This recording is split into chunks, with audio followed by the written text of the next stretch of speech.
우리는 그들을 종종 한강의 기적을 만든 세대라고 부릅니다. 잿더미 위에서 시작해 대한민국을 지금의 모습까지 끌어올린 사람들, 바로 베이비붐 세대입니다. 그들의 젊은 시절은 늘 바빴습니다. 공장에서는 밤늦게까지 불이 꺼지지 않았고 수출 현장에서는 하루가 모자랄 만큼 일이 쏟아졌습니다. 도시가 커지고 고속도로가 뚫리는 동안 그들은 자신의 시간을 나라의 성장에 거의 그대로 바쳐야 했습니다. 그 시절 많은 사람들이 같은 믿음을 가지고 있었습니다. 지금 조금 힘들어도 괜찮고 오늘의 고생은 언젠가 편안한 노후로 돌아올 것이라는 믿음이었습니다. 은퇴 후에는 가족과 시간을 보내고 그동안 미뤄두었던 삶을 천천히 즐기며 살아갈 수 있을 것이라 생각했습니다. 저축 통장과 아파트, 그리고 연금은 그 미래를 지켜줄 든든한 약속처럼 보였습니다. 열심히 일하면 결국 삶은 안정으로 향한다는 공식이 그 시절에는 너무도 당연하게 느껴졌습니다. 황혼의 시간은 여유롭고 안정적일 것이라 믿었습니다. 평생 버텨온 시간에 대한 보상이 마침내 찾아올 것이라 생각했기 때문입니다. 하지만 시간이 흐르면서 그들이 상상했던 미래는 조금씩 다른 방향으로 움직이기 시작합니다. 처음에는 그것이 작은 균열처럼 보였습니다. 그러나 그 균열은 어느 순간부터 너무도 분명한 현실이 되어 많은 사람들의 발밑을 서서히 흔들어 놓기 시작합니다. 2000년대 이후 한국 경제의 흐름은 이전과 분명히 달라졌습니다. 경제 성장의 속도는 점점 느려졌고 저성장은 일시적인 현상이 아니라 새로운 현실처럼 자리를 잡기 시작했습니다. 예전처럼 기업이 사람을 많이 뽑는 시대도 아니었고 열심히 일하면 삶이 자연스럽게 올라간다는 확신도 점점 옅어졌습니다. 우리가 익숙하게 믿어왔던 경제의 공식이 조용히 그러나 분명하게 흔들리기 시작한 것입니다. 여기에 금리의 변화도 겹쳐졌습니다. 과거에는 은행에 돈을 넣어두기만 해도 시간이 지나면 자산이 조금씩 늘어났습니다. 이자는 꾸준히 붙었고 노후에는 그 이자도 하나의 생활 기반이 될 수 있으리라 기대할 수 있었습니다. 하지만 저금리 시대가 시작되면서 그 공식은 더 이상 작동하지 않게 됩니다. 애써 모아둔 돈은 기대만큼 불어나지 않았고 생활비와 의료비는 계속 올라가면서 노후 자금은 생각보다 훨씬 빠르게 무게를 잃어가기 시작했습니다.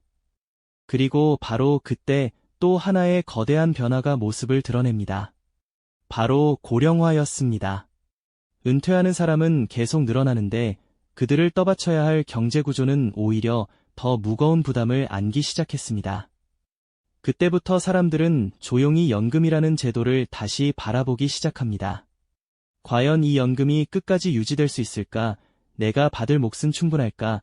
그 질문이 한 사람의 불안에서 시작해 세대 전체의 걱정으로 번져가기 시작했습니다. 그 순간부터 많은 베이비붐 세대는 처음으로 이런 질문을 던지게 됩니다. 정말 이대로 노후가 괜찮은 걸까? 우리가 믿어왔던 미래는 과연 그대로 유지될 수 있는 걸까? 그리고 바로 그 질문이 시작된 순간 이 세대의 이야기는 더 이상 과거의 영광만으로 설명할 수 없는 전혀 다른 방향으로 흘러가기 시작합니다. 하지만 문제는 여기서 끝나지 않았습니다. 세상은 그들이 예상했던 것보다 훨씬 빠른 속도로 바뀌고 있었기 때문입니다. 한때 익숙했던 경제의 풍경은 어느 순간 낯선 얼굴을 하고 돌아왔고 그 변화는 통장 속 숫자보다 더 깊이 사람들의 일상 속으로 파고들기 시작했습니다. 눈에 보이는 것은 작은 불편처럼 보였지만 실제로 무너지고 있는 것은 오랫동안 믿어왔던 삶의 방식 그 자체였습니다. 그 변화는 디지털 전환이라는 이름으로 일상 속에 아주 자연스럽게 스며들었습니다. 스마트폰 하나로 은행 업무를 처리하고 식당에서는 키오스크로 주문을 하고 공공 서비스의 대부분도 온라인으로 바뀌어 갔습니다. 젊은 세대에게는 너무도 자연스러운 흐름이었지만 베이비붐 세대에게는 완전히 새로운 질서처럼 느껴질 수밖에 없었습니다. 사람을 마주하고 해결하던 일이 이제는 화면과 메뉴를 통과해야만 가능한 세상이 된 것입니다. 우리는 종종 그런 장면을 보게 됩니다. 키오스크 앞에서 잠시 멈춰선 어르신이 화면을 바라보다가 뒤에 선 사람들의 눈치를 보는 모습입니다. 어떻게 주문해야 할지 몰라 손가락을 망설이고 결국 직원의 도움을 받거나 그냥 돌아서는 경우도 있습니다. 겉으로 보면 단순히 기계를 어려워하는 장면처럼 보일지 모릅니다. 하지만 그 장면 속에는 더 깊은 의미가 들어 있습니다. 세상이 너무 빨리 바뀌고 있고 그 속도에서 밀려나는 순간 사람은 단순한 불편을 넘어 소외를 경험하게 된다는 사실입니다. 바로 이 지점에서 편안한 은퇴라는 오래된 그림은 더욱 흔들리기 시작합니다. 은퇴란 일을 끝내고 쉬는 시간이 아니라 오히려 전혀 준비하지 못한 새로운 세상과 맞닥뜨리는 순간이 되어버렸기 때문입니다. 익숙한 직장을 떠난 뒤 남은 것은 여유가 아니라 공백이었고 그 공백은 단순한 시간이 아니라 역할의 상실, 리듬의 붕괴, 그리고 존재감의 흔들림으로 이어졌습니다. 어떤 사람들에게 은퇴는 휴식이 아니라 갑자기 닥쳐온 낯선 정지처럼 느껴지기 시작했습니다. 많은 베이비붐 세대는 그 순간 깨닫게 됩니다. 은퇴는 끝이 아니라 또 다른 시작일지도 모른다는 사실을 말입니다. 평생 일만 하다가 조용히 쉬게 될 줄 알았던 인생의 후반전이 전혀 예상하지 못한 방향으로 흘러가고 있었기 때문입니다. 안정적인 노후가 기다리고 있을 것이라 믿었던 삶의 후반전이 갑자기 낯선 풍경으로 바뀌기 시작하자 그들은 더 이상 과거의 방식만으로는 내일을 건널 수 없다는 현실과 마주하게 됩니다. 그리고 바로 그때부터 이 세대의 삶은 다시 움직이기 시작합니다. 그들이 가장 먼저 마주한 것은 일자리였습니다. 은퇴 이후 다시 일자리를 찾기 위해 거리로 나서는 시니어들의 모습은 이제 더 이상 낯선 풍경이 아닙니다. 젊은 시절 수십 년 동안 한 분야에서 일했던 경험이 있었지만 현실의 고용시장은 생각보다 훨씬 냉정했습니다. 시대는 너무 빠르게 바뀌었고 기업이 원하는 능력도 이미 전혀 다른 언어를 사용하고 있었습니다. 이력서 한 장을 들고 면접장을 찾는 시니어들의 발걸음에는 묘한 긴장감이 묻어납니다. 예전에는 경험해보지 못했던 낯선 경쟁이 그들을 기다리고 있기 때문입니다. 어떤 사람들은 면접장에서 나이를 이유로 조심스럽게 거절을 듣기도 하고 어떤 사람들은 아예 지원 단계에서부터 보이지 않는 벽을 느끼기도 합니다. 수십 년의 경력이 한 줄의 나이 앞에서 작아지는 순간 많은 사람들은 처음으로 자신의 자리가 사라졌다는 두려움과 마주하게 됩니다. 하지만 많은 베이비붐 세대는 거기서 멈추지 않았습니다. 몇 번의 실패를 겪더라도 다시 문을 두드리기 시작했습니다. 그래서 어떤 사람들은 전혀 다른 일을 선택합니다. 경비원, 청소일, 배달일처럼 젊은 시절의 직위와는 전혀 다른 일을 시작하는 경우도 많아졌습니다. 과거의 직함과 체면보다 중요한 것은 다시 사회 속에서 역할을 가지고 살아가는 일이었기 때문입니다. 우리는 거리에서 이런 장면을 종종 보게 됩니다. 헬멧을 쓰고 낡은 오토바이를 타고 골목을 달리는 시니어 배달원의 모습입니다. 젊은 시절에는 상상하지 못했을 일일지도 모릅니다. 하지만 그들에게 이 일은 단순한 노동 이상의 의미를 가지고 있습니다. 아직도 사회 속에서 살아가고 있다는 증거이자 내일을 스스로 감당하고 있다는 작은 자존심의 표시이기 때문입니다. 그러나 일자리를 찾는 것만으로는 충분하지 않았습니다. 세상은 이미 또 다른 방향으로 움직이고 있었고 그 중심에는 디지털이라는 새로운 환경이 자리하고 있었습니다. 그래서 많은 시니어들이 다시 공부를 시작합니다. 컴퓨터 학원이나 직업교육센터에서 젊은 사람들과 나란히 앉아 키보드를 두드리고 스마트폰 앱을 배우고 인터넷 사용법을 익히며 낯선 기술을 하나씩 이해해 가기 시작합니다. 처음에는 쉽지 않았습니다. 작은 화면 속에 숨어있는 수많은 기능들과 낯선 용어들이 그들을 당황하게 만들었고 실수 하나에도 괜히 위축되기 쉬웠습니다. 하지만 시간이 지나면서 조금씩 변화가 나타납니다. 스마트폰으로 은행 업무를 처리하고 온라인으로 물건을 주문하고 인터넷으로 정보를 찾는 일이 점점 익숙해지기 시작한 것입니다.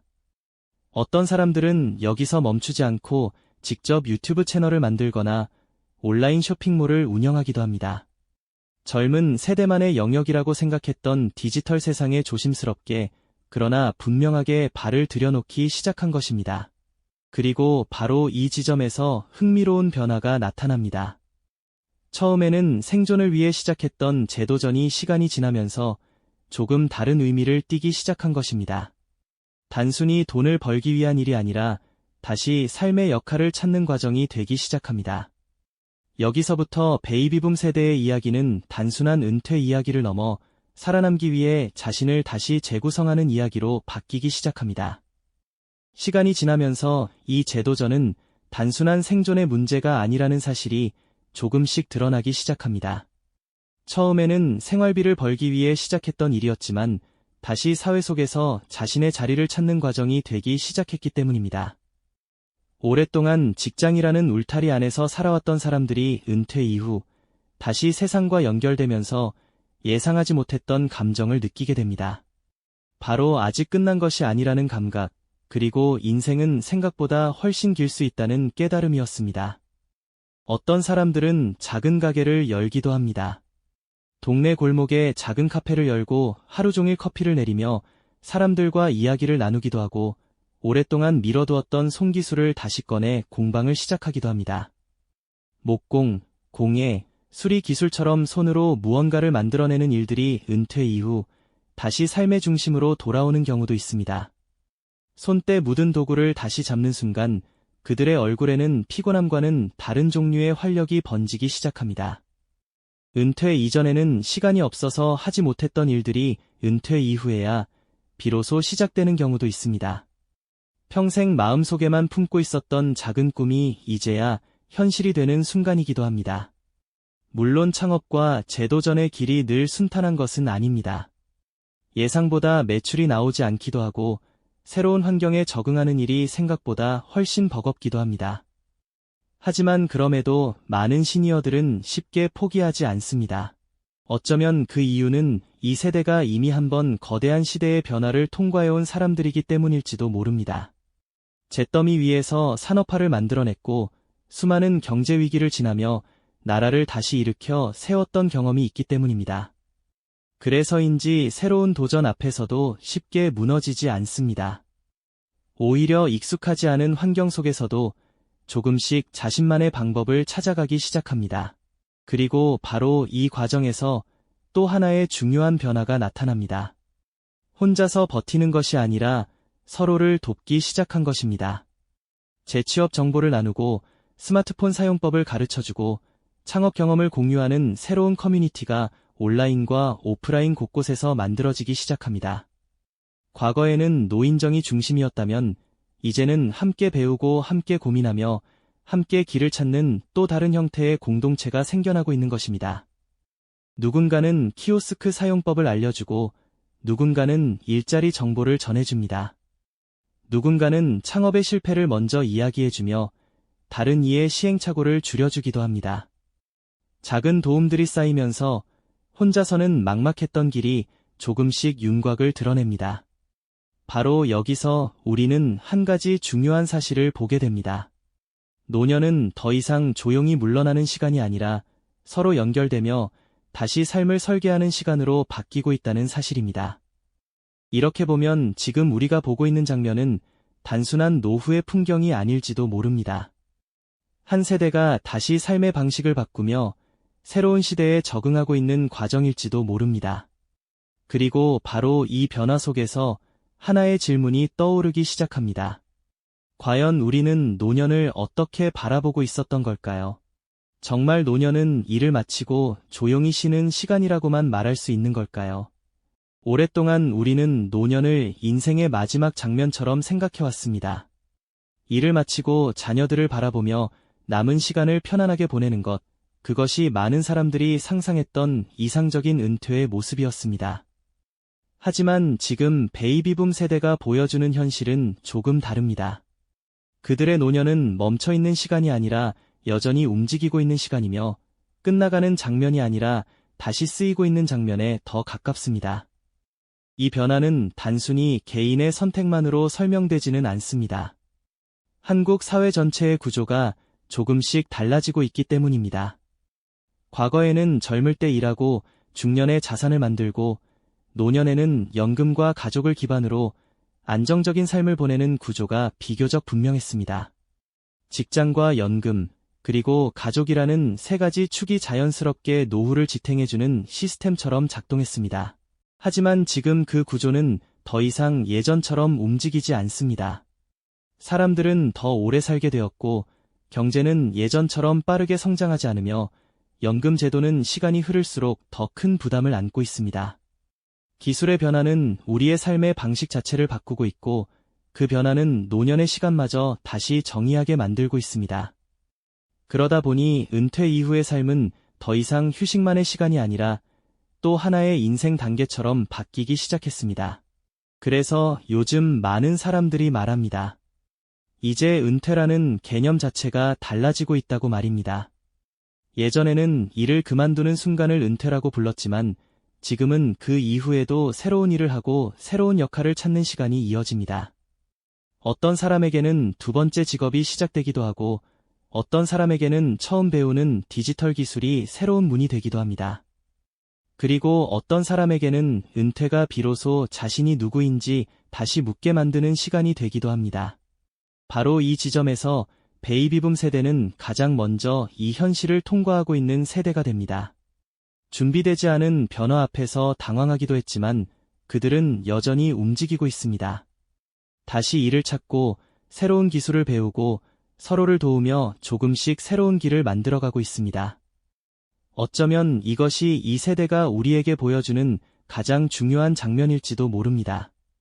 인생의 후반전이라고 해서 모든 것이 끝나는 것은 아니며 오히려 예상하지 못했던 변화 속에서 새로운 길이 열릴 수도 있다는 사실 말입니다. 그런데 여기서 이야기는 한 세대의 개인사에만 머물지 않습니다. 지금 베이비붐 세대가 겪고 있는 현실은 어쩌면 앞으로 다른 세대들도 차례로 마주하게 될 미래의 모습일 가능성이 있기 때문입니다. 한때 너무도 당연하게 여겨졌던 인생의 공식이 더 이상 그대로 작동하지 않는다면 이 변화는 곧 우리 모두의 문제가 될 수밖에 없습니다.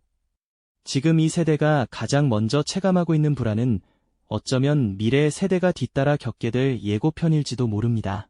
생각해보면 이 세대는 늘 변화의 한가운데에 있었습니다. 어린 시절에는 가난한 나라에서 성장했고 젊은 시절에는 산업화의 거대한 물결을 통과했습니다. 중년에는 외환위기 같은 경제 충격을 견뎌냈고 이제는 인공지능과 디지털 전환이라는 새로운 시대를 지나고 있습니다. 그들의 인생은 한 번도 고정된 세상 위에서 흘러간 적이 없었습니다. 언제나 바뀌는 질서 속에서 적응하고 버티며 앞으로 나아가야 했습니다. 그래서 지금 그들이 보여주는 모습은 단순한 개인의 선택이라기보다 하나의 시대적 장면처럼 보이기도 합니다.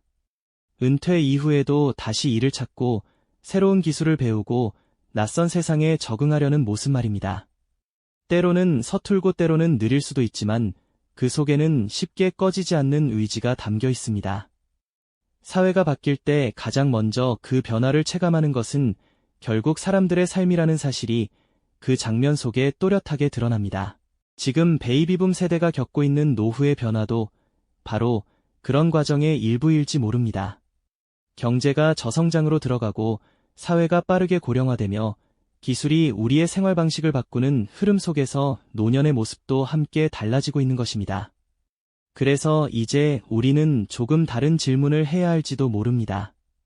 노후를 어떻게 버틸 것인가가 아니라 노후라는 시간을 어떻게 살아갈 것인가라는 질문 말입니다. 더 오래 사는 시대 속에서 우리는 어떤 역할을 가지고 살아가게 될까요? 일자리, 연금, 평생 교육, 그리고 서로를 연결해주는 공동체는 어떤 모습이어야 할까요? 노년의 삶을 개인의 책임으로만 남겨두어도 괜찮은 것일까요? 아니면 사회가 함께 준비해야 할 새로운 구조가 필요한 것일까요? 이 질문들은 더 이상 막연한 미래의 이야기가 아니라 이미 지금 이 순간 우리 앞에 도착해 있는 현실의 숙제처럼 보이기 시작합니다. 지금 베이비붐 세대가 보여주고 있는 도전은 완성된 답을 가지고 있지는 않을지도 모릅니다. 하지만 그들이 걸어가고 있는 길 속에서 우리는 중요한 힌트를 발견하게 됩니다. 삶은 어느 순간 갑자기 멈추는 것이 아니라 계속해서 새로운 형태로 이어질 수 있다는 사실입니다. 그리고 변화 앞에서 다시 시작할 수 있는 힘이 인간에게 여전히 남아있다는 사실입니다.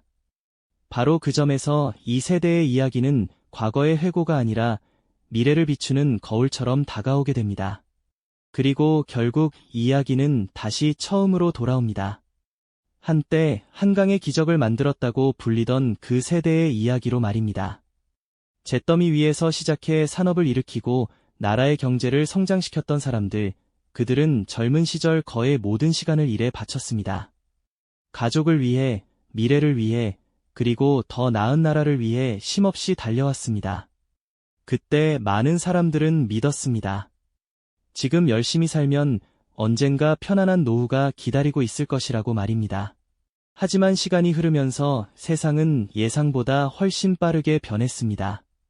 경제의 속도는 느려졌고 사회의 구조도 달라졌으며 기술은 우리가 익숙하게 여기던 삶의 질서를 바꾸기 시작했습니다. 한때 너무도 당연하게 여겨졌던 인생의 공식은 더 이상 그대로 작동하지 않게 되었습니다. 그 변화의 가장 앞에서 현실을 경험하고 있는 사람들이 바로 베이비붐 세대입니다. 은퇴 이후에도 다시 일을 찾아야 했고 새로운 기술을 배워야 했으며 전혀 다른 세상에 적응해야 했습니다. 어떤 사람들에게는 그것이 버거운 변화였을지도 모릅니다. 하지만 많은 사람들은 그 자리에서 멈추지 않았습니다. 다시 일을 시작했고, 다시 배우기 시작했고, 다시 세상과 연결되기 시작했습니다. 누군가는 작은 가게를 열었고, 누군가는 온라인 세상에서 새로운 길을 찾았으며, 누군가는 늦은 나이에 처음으로 디지털 언어를 익히기 시작했습니다. 우리가 익숙하게 생각했던 노년의 모습과는 전혀 다른 장면이 조용히, 그러나 분명하게 만들어지고 있는 것입니다. 어쩌면 이것이 지금 우리가 목격하고 있는 가장 중요한 변화일지도 모릅니다. 노년이라는 시간이 더 이상 멈춤의 시간이 아니라 또 다른 가능성의 시간이 될 수도 있다는 사실입니다. 물론 그 길이 결코 쉽지는 않을 것입니다. 경제의 구조도, 사회의 제도도, 공동체의 시스템도 여전히 많은 과제를 안고 있기 때문입니다. 그렇기 때문에 이 이야기는 한 세대의 노력만으로 감동적으로 소비하고 끝낼 수 있는 이야기가 아니라 우리 모두가 함께 고민해야 할 질문으로 이어집니다. 더 오래 사는 시대 속에서 우리는 어떤 노년을 준비해야 할까요? 그리고 그 긴 삶의 후반전을 우리는 어떤 모습으로 살아가게 될까요? 지금 베이비붐 세대가 보여주고 있는 이 여정은 단순한 과거의 이야기가 아닙니다. 어쩌면 그것은 지금 이 시대를 살아가는 우리 모두에게 미리 보여주는 미래의 장면일지도 모릅니다. 그리고 그 미래를 어떻게 맞이할 것인지는 결국 오늘을 사는 우리의 선택과 준비에 달려 있는지도 모릅니다. 이제 질문은 더 이상 남의 것이 아닙니다. 지금 이야기를 듣고 있는 우리 모두의 것이 되었습니다. 한 세대가 지나온 길끝에서 우리가 보게 된 것은 노년의 붕괴만이 아니라 삶을 다시 시작하려는 인간의 강인한 의지였습니다. 그렇다면 결국 남는 질문은 하나입니다. 우리는 다가오는 자신의 후반전을 과연 어떤 방식으로 준비하고 있을까요?